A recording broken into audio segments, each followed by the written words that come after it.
Hey, Mario. Hey, babe, what's up? Have you ever had someone walk into your office and say, everyone is upset about this, only to find out later that it was actually only 2 or 3 people? Everyone's upset. Yep. No.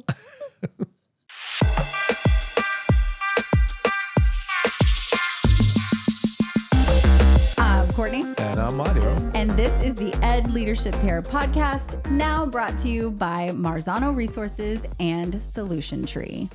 And we're in our summer shorts. Summer short series. Summer short series. If you're watching on the YouTubes, you can see that we have our summer gear on, sporting our alumni networks. That's right. The University of Texas at Austin Longhorn. That's me. Hey, and the fighting Texas Aggies, Texas A&M University, would be me. So yeah, you're hearing that, right? We are a house divided, and our children are in those 2 school systems as well. That is accurate. So we've got our entire family split up between the Texas A&M system and the University of Texas. It makes November for a real fun time. Yeah, it's fun because the Longhorns typically win. Okay. All right. We're moving on. Okay.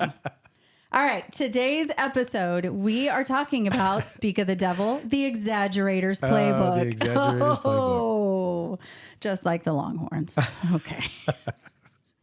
All right. So we know we all have on our... Where's my crickets? She deserves crickets for that comment. She doesn't know what she's talking about. Look, the educators want to hear content. Okay, let's get back to work. Get back to work. Summer Get back shorts. to work. Summer shorts. Let's Summer go. shorts. Okay.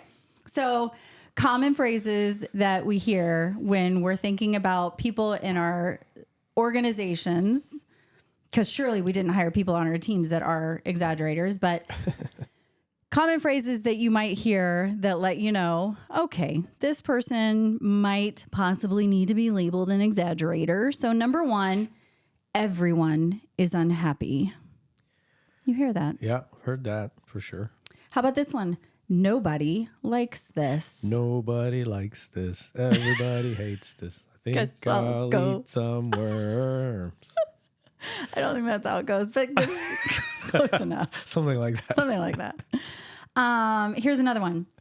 All the teachers are talking about it. All the teachers. All of them. Yeah, in my little group of upset teachers. Right. All 3 of us. And parents are furious. The students hate it. We are losing people because of this. And this is a huge problem. So these are all things that might indicate that an exaggerator is in your midst.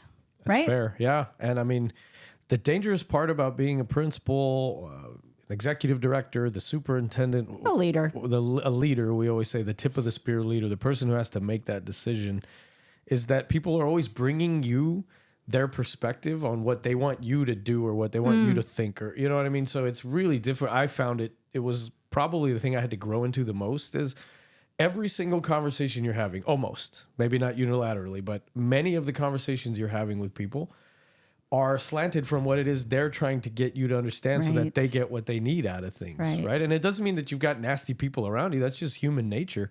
So as a leader, I had to learn really, really early, and I had to figure that out, that like, every story I get is a piece of the real truth, and then I have to be able to like sift through and put the pieces together to decide what the Get right your thing to detective do on. is. Yeah, it's really tough. Everybody, almost everybody, is coming at you with what they want you to think about what they need. That's exactly right. And it usually starts with knock, knock, knock. Hey, do you have 2 minutes? Do you have a minute? I see that you're eating, but... I see that this is the 1 45-second time period in your day that you have to actually scarf something down. Can I just talk at you while you eat? Yeah. I feel like as principals, we get good at eating with people talking at us. I used to be like, you say whatever you want. I'm not stopping though. Yeah. I'm going to be eating. shoving food in my mouth. Because like you said, this is my 1 3-minute window to put some sustenance in my body. You know what else I did right here, Court? I got in the habit of, when people used to catch me that really would get me this way, was when I was in hallways, when I was out in the building, and you're moving from one place to the next, or you're because it's easy for people to walk and talk with you, which is fine. But then I am not in a space to really know or really make decisions or really ask good questions. So I really got better about stopping, not the conversations. I would never let myself make a decision in that environment. I learned my lesson the hard way. Everybody's upset about the new PLC form. Hey, I appreciate you bringing that up. Here's what I'm going to do right now. I'm going to open my phone. Let's set a quick meeting. When are you next off? I want to sit and talk about this. So instead of when I was younger, I would have taken that to heart. Oh man, I just bumped into Mr. So-and-so in the hallway and he just told me how upset they are about the new form. Let's change it. So I realized when I'm not sitting and thinking, I can't let myself get bought into even good things, right? Like I didn't let myself make quick snap judgments or quick decisions. And I got in a good habit of like, we're going to have to come back to this at a time that I can actually sit and think about this or listen to the whole story. Yeah. Or whatever. So valuable. So valuable to not get caught up in that. So let's talk about a few examples. Let's say someone comes into your office and they say, let's get a parent complaint. Parents are furious about the new cell phone policy. Okay. All right. So what are some things that you could respond with that are not like they come and they have a meeting with you and it's like a scheduled time? Sure. What are some responses that are going to help you in your detective work as you're trying to really put together a whole picture? Yeah. I mean, I think the first question is like, for me, as you said that to me, is who's which parent? Who? Tell me who is saying this? And maybe the teacher's like, I don't want to tell you which parent. That's fine. Profile this for me. You know, was this a kinder parent? Was this a 5th grade parent? Was this a 9th grade parent? Is this a senior parent? Who is it? Are you the parent that you're talking about? Is it you? And sometimes people bringing you information want to keep confidential where they heard it or, you know, that kind of thing, which is fine. But I need a profile because I need to understand, again, who it is. You say this all the time. I hear you talk about it. Like, how many parents are we talking about? I want a number. So maybe you can't tell me, you know, the Joneses and the Smiths and the Gonzaleses are the ones. Maybe you don't want to do that, but I want to know, oh, you heard from 3 parents, 3 kinder parents, 3 9th grade parents. That starts to help me, right? The more I know the profile and the volume, I think. And I would want to know, like, to put that into perspective, let's say it's 3 parents and you've got a school of 2,000 kids. Okay, it's 3 upset parents that you have heard about out of 2,000. That's right. Like, what is the actual percentage? 197 happy parents. I'll take the 3. Yeah. It might be like, we're never going to get 100% of folks happy. So yeah, I remember, what were we talking? At any point in time with any decision you make, there may be 10% that are unhappy about what you're doing. Right. And like, you kind of set this threshold of what am I okay with in terms of people not being happy with this? Yeah. And then what's the threshold that tips it where I'm like, oh, I probably should make some changes. Yeah, I attribute that back to Dr. Steve Flotis, and it was one of his books. It was our superintendent, and he loved book studies. And I can't remember if it was The Obstacle is the Way or one of those books, but it was called the 90-10 rule. Where if you kind of feel like, hey, I got about 90% of people on board or things are going about 90% the way we need, you're always going to have that 10, those shadowy behaviors that we talk about from the schools our students deserve. You're always going to get some shadowy pushback. But if you're in that 90-10 rule, he used to tell me at my middle school, at Hernandez Middle School, hey, if you've got 90% of the people on board and you're moving, you're good. Don't let those 10% push you off. And I think this is where that exaggerator falls in. Like, sometimes the 10%ers don't want to do what you're doing. So they're going to try and build up a case for resistance that it may be an exaggerated case. Yeah, everybody's unhappy. No, it's you and your hallway mate that are unhappy because you don't like what we're doing here. Yeah. If it's a cell phone policy, it could be the teacher doesn't want to reinforce whatever the policy is. Sure. And some parents with cell phones, that's a whole specific one because they're like, I got to be able to get in touch with my kid. And so, but then you go like, there are other ways we can do this. So, you know. Yeah. And considering in your detective work, these may be policies that are legal obligations that you have as a school where it's like, they're beyond sucks you. That they're upset, but like, I can't change that. Maybe the way that we do it or whatever, if even appropriate.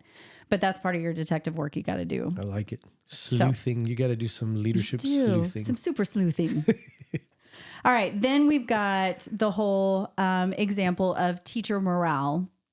And this is one that my boss, Dr. Hockey, gets real animated about. If you come to him and you say, the staff is really unhappy about fill in the blank, it is like you can see him tense up online. Like the Zoom call is about to explode because he immediately is like, who is saying this? Give me names. Give me like names. you cannot go to him and say thus. You cannot make any generalizations about the staff because he wants to know names and numbers. And is this a department? Is this a grade level? Is this reflected in some survey data somewhere? Like, are you getting emails about this, or is this just conversation? He wants details. And it's funny because the people he supports, my team, there's 3 of us and 1 is new. And the 2 of us that have been working with him for 4 years now, we've been trained. Don't say we the, do the not, staff. Yeah, we do not come to him with any kind of the staff or the teachers or blah, blah, blah. It is, hey, I got 4 entries in the digital suggestion box that say the same theme, blah, blah, blah, blah, blah, whatever it is. Or I got 3 emails from teachers concerned about this. So you guys, I love that you have a digital suggestion box. I think it's a great feedback loop system. But you are an ed tech company, so everybody's working remotely. You're remote. Yeah, so everybody's remote. So we can't have little conversations. Yeah. But it made me think of an Office episode where Michael Scott has his suggestion box. And one of the suggestions was his breath smells like coffee. He's got coffee breath. Coffee. I was just curious, has Dr. Cocky ever gotten the you have coffee breath suggestion? No, we haven't. Nope. We have not gotten that one yet. So we'll see. Maybe one day. No, but I think it's right. Your point is, especially when you're dealing with staff, and you said teacher morale, and I know our teachers never have low morale.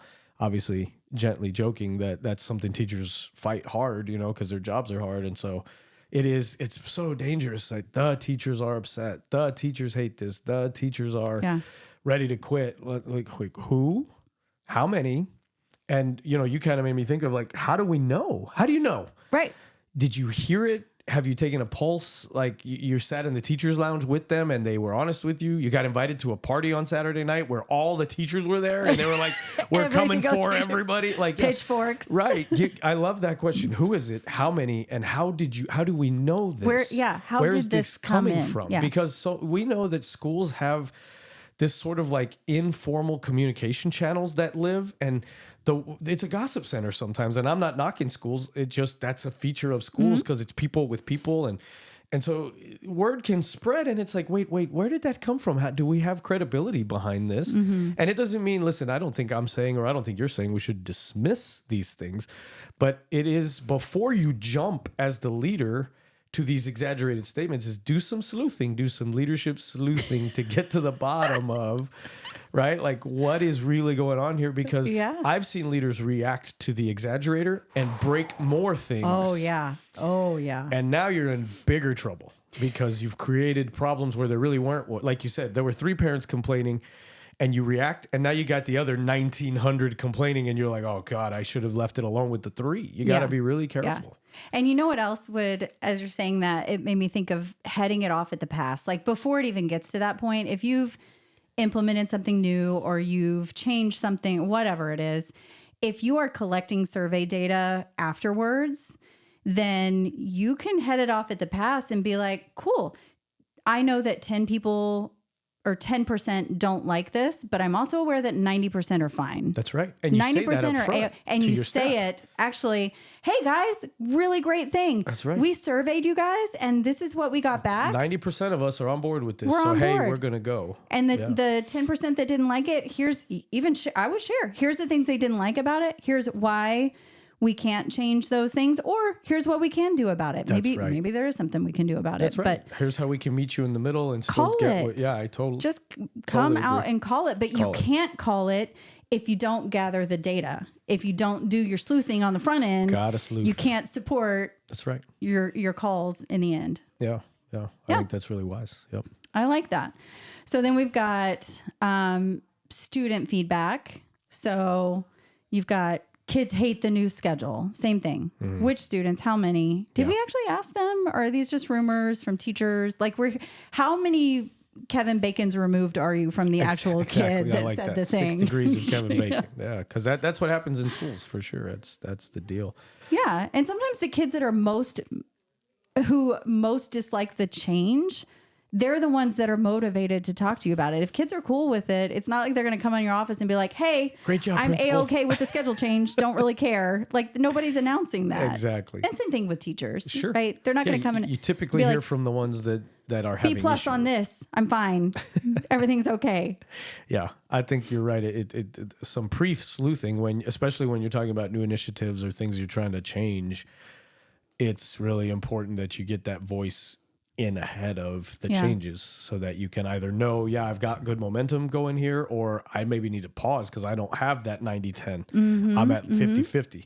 Or something like that. Then you gotta sort of look at the plan and say, look, I can't have half the staff resisting this, or half the student body coming at me, or half the parent base. Right. That's a different scenario. Yeah, I didn't sell it. That's right. Or it's not there's right. just things that aren't right in here, and we just got to go back to the drawing board. So you're right. When it comes to new initiatives or change, there's some conversations that should happen ahead of time before you make the change. But then again, when you're listening and you want to just guard against these exaggerators, everybody is unhappy. How about the other side of it? What about the people who tell you everybody loves it? Oh. I think, does the same apply as leaders? Should we be as cautious when still you're like, dig in. hey, everybody loves this? Yeah. Who loves it? Who will not wear the ribbon? Prove yourself. Yeah, right. I wonder, do those questions apply? Who says they love it, and how do you know they're saying that? Where are you getting that from? I mean, I think it kind of flips in reverse. And why do they love it? What do they like about it? I would want to know that, because then as you're making changes in the future, if there's something you can replicate about how it was keep rolled that out or part. whatever, Yeah. it's just good information to have in general. I did something right? I did.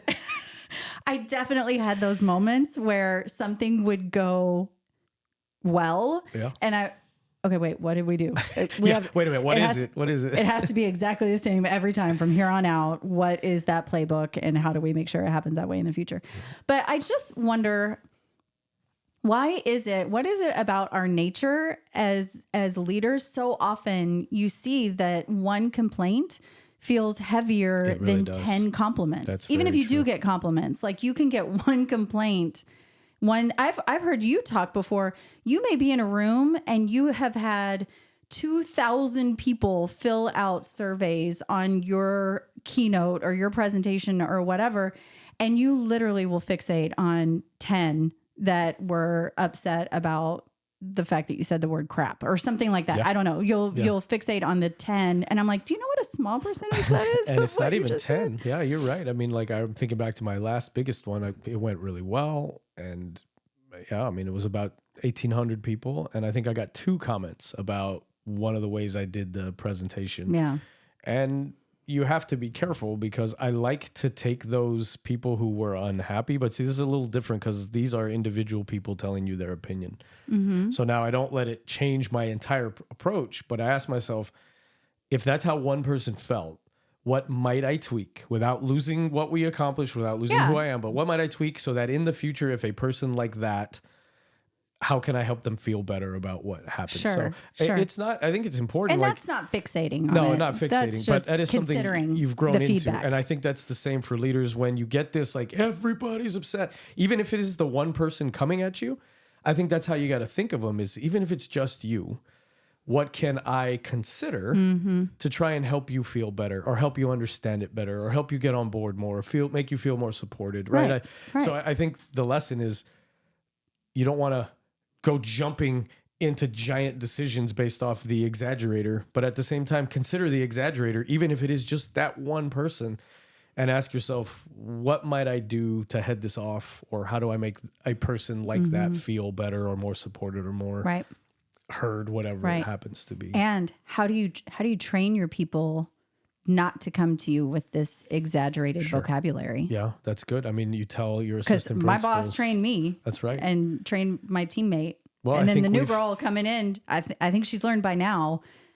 Don't do that. Yeah, and I have seen her do it where she just was reporting something that her direct reports said to her, yeah. Yeah, and then but his immediate response back is, "Okay, well, tell me who." And she's like, "Oh, I didn't have that information." But that's him training her, right? It's Right, like, hey, yeah. before you bring this to us, have these questions. So I think we've talked about a few. Let's just name them because I think this is important. Do it. If I'm the principal and I'm trying to train my administrative team, if I'm the vice president of instruction and I've got to train my direct reports, whatever your role is, I think we said, who is it?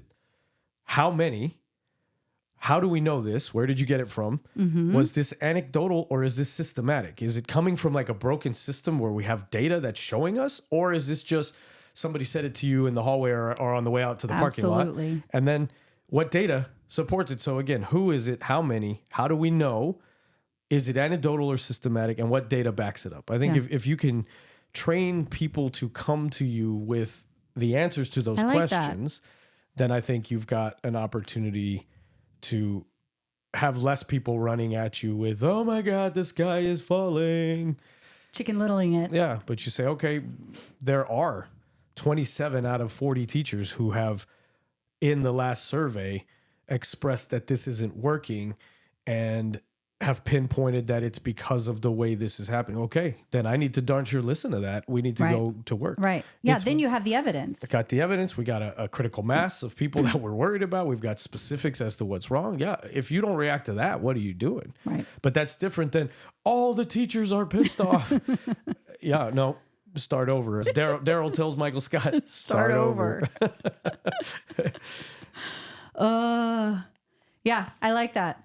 So, and I think the point is also valid that you're not ignoring the concerns. Like if somebody comes to you with a concern, you're not ignoring it, but you're not letting something unverified force you into driving your decisions and making changes and pushing something back that you had put into place or your team had put into place. And obviously, I know we're being very jokey about it, but you would want to be respectful as you're asking these questions. And now, if you have somebody that's doing this over and over and over again, then we got to address that. You got to address it. Like I'm seeing a trend in this behavior, and I need you to stop coming to me with this without some of the data, because I can't make good decisions as a leader, and I don't want to put it in front of our team to make changes and decisions unless we have valid data to base those things off of. That's really powerful. And if I am working for you and you start to teach me that type of thinking, what a great model you are for me as I move up in my career. Right. That's that type of, I loved when the leaders that we worked for as we were coming up, where they would empty their leadership thinking and give us the why behind the things they were asking us for. Yeah. Because when they would tell us, this is why I need you to do this, that stayed with us forever, and it helped us become good leaders ourselves. So I think this is one of many, many opportunities. If you're a leader and you're trying to train your team on something, tell them why. Tell them why I need it to look like this. This is why we have to do it, because you are now building capacity in future leaders so that they function at a high level. Yeah, and it got you out of the emotional part of your brain in decision making and into a very logical place. That was based on the facts and the data and the information that was valid in front of you, instead of this emotional feeling that's like circling in the air. And not that the emotions are not important. And if you have a lot of people with really big emotions about a thing, certainly it needs to be considered and addressed as appropriate to that situation. But I think you have to be really careful about purely making decisions based on emotion. And I always loved when I had leaders that could step back away from that. And that was always really impressive, especially when somebody was coming at you emotionally. Yes. And they could still not respond in an emotional way, but in a logical way. And the only way I think you can get to that is by practicing it. That's it. Some people do it more natural. Like you, I watched you do that our whole career. You are way better at staying level when people are coming at you. It took me a long time. That was my easiest weakness, or like my most glaring weakness, was trying to keep that. And I got much better at it as my career went on. It doesn't mean I didn't have slip ups, but that is key when you can kind of keep level in those tough spots there. Yeah. And I mean, I know we didn't really intend to go there, but I think too, as a female in leadership roles, a lot of times people may assume that you're going to get emotional or you're going to side with the emotional side of things. And so I was always really guarded about that, because I was constantly kind of internally fighting this battle of, I don't want them to think I'm making decisions based off emotion. So I was very aware of what energy I was putting out there, and especially with my teams and how I was making decisions. And even more so when I had young female administrators on my team, I needed them to get that energy from me and see that, like, this is how you do. This is one way, not how, but this is one way that you can do that, is just stopping to slow down and ask the questions. So thanks for that, though. Yeah, no, and you were the best at it and still are, because you still lead as of today, right now. And I'm married to you. And you have to stay calm with me all the time. Yeah, it's fair when your football team loses as much as y'all. Oh my God. See, you're not staying level now. I'm just testing you. You're trying to keep you calm. So we're going to move on from here in a logical way, because that's not what this episode is based on.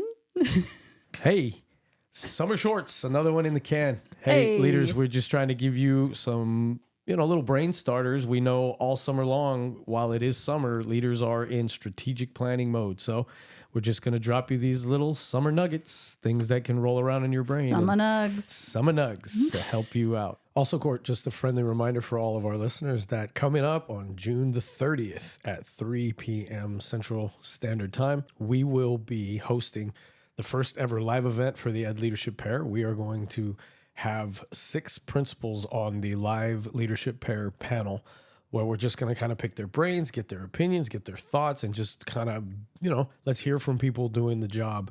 June 30th, 3 p.m., we're going to run our first live event.